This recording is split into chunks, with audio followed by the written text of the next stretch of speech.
ఆంధ్ర తెలంగాణలో తక్కువ ఫీజులతో high quality results ఇస్తున్న ఏకైక సంస్థ తిరుమల్ ఐఏఎస్ ఇన్స్టిట్యూట్. బోరుగడ్డ అనిల్ ఎక్కడ? ఆయన తల్లికి అనారోగ్యం నిజమేనా? ఆమె నిజంగా అనారోగ్యానికి గురైనప్పుడు నకిలీ మెడికల్ సర్టిఫికేట్ తో హైకోర్టుకు టోక్రా వేయాల్సిన అవసరం ఏమొచ్చింది? తిరిగి జైలుకు వస్తాడా? పోలీసులకు దొరుకుతాడా? లేదా అజ్ఞాతంలో కొనసాగిస్తాడా?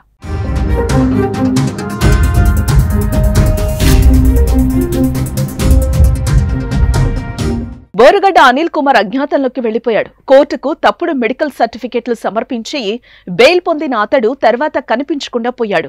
కోర్టునే తప్పుదోవ పట్టించిన అనిల్ కోసం అనంతపురం గుంటూరు జిల్లా పోలీసులు 2 రోజులుగా గాలిస్తున్నారు. ఒక్క బోరుగడ్డనే కాదు, వాళ్ళ కుటుంబ సభ్యులు సైతం ఎవరూ అందుబాటులో లేరు. ఫోన్లను స్విచ్ ఆఫ్ చేశారు. గుంటూరు రాజేంద్రనగర్, వేళాంగిణి నగర్లోని అతని ఇళ్లకు వెళ్లి చూడగా తాళాలు వేసి ఉన్నాయి.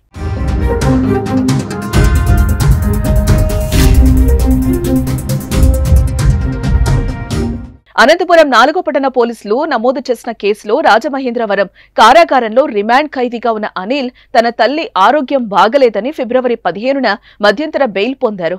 ఆ నెల 28న గడువు ముగియగానే జైలు సూపరింటెండెంట్ వద్ద లొంగిపోయాడు. తల్లికి సీరియస్ గా ఉందని, ప్రస్తుతం ఆమె చెన్నై అపోలో ఆసుపత్రిలో చికిత్స పొందుతున్నారని మధ్యంతర బెయిల్ పొడిగించాలంటూ కోరారు. ఈ మేరకు గుంటూరు లలిత సూపర్ స్పెషాలిటీ ఆసుపత్రి chief cardiologist PV Raghava Sharma జారీ చేసినట్లుగా మెడికల్ సర్టిఫికేట్ ను బెయిల్ పిటిషన్ తో జతపరిచి న్యాయస్థానానికి సమర్పించగా న్యాయమూర్తి మార్చి 11 వరకు బెయిల్ గడువు పొడిగిస్తూ ఉత్తర్వులిచ్చారు. అనిల్ కుమార్ కోర్టుకు సమర్పించిన మెడికల్ సర్టిఫికేట్ ను లలిత ఆసుపత్రి యాజమాన్యం ఇవ్వలేదని, అది నకిలీ ధృవపత్రమని డాక్టర్ రాఘవ్ శర్మ పోలీసులకు వాంగ్మూలం ఇవ్వడంతో తప్పుడు మెడికల్ సర్టిఫికేట్ వ్యవహారం బయటపడింది.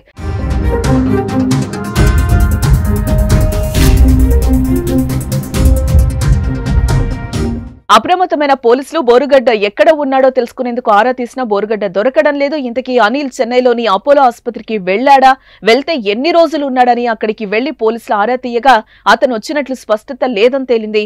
ఆసుపత్రి రికార్డులతో పాటు సీసీ ఫుటేజ్ల పరిశీలనలో అనిల్ ఆసుపత్రిలో ఉన్నట్టుగా ఆధారాలు లభించలేదని సమాచారం. తల్లికి వైద్య సాయం అందించాలని చెప్పి బెయిల్ పొంది ఇన్ని రోజులు ఎక్కడ ఉన్నాడో తెలుసుకునేందుకు పోలీసులు లోతుగా దర్యాప్తు చేస్తున్నారు. అతడు వాడిన నెంబర్ ఆధారంగా చివరిగా అతని ఫోన్ సిగ్నల్ హైదరాబాద్ లో వచ్చినట్లు పోలీసులు తెలుసుకున్నారు.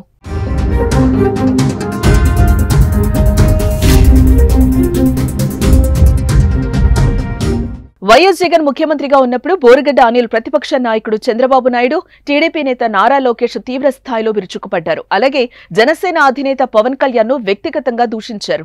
వైఎస్ జగన్ ఆదేశిస్తే చంద్రబాబు పవన్ కళ్యాణ్ లను లేపేస్తానంటూ వివాదాస్పద వ్యాఖ్యలు చేశారు. కూటమి అధికారంలోకి వచ్చిన తర్వాత అజ్ఞాతంలోకి వెళ్లిపోయారు. అయితే గత ఏడాది అక్టోబర్ 17న పోలీసులకు పట్టుకున్నారు. అనంతరం రిమాండ్ కు తరలించారు.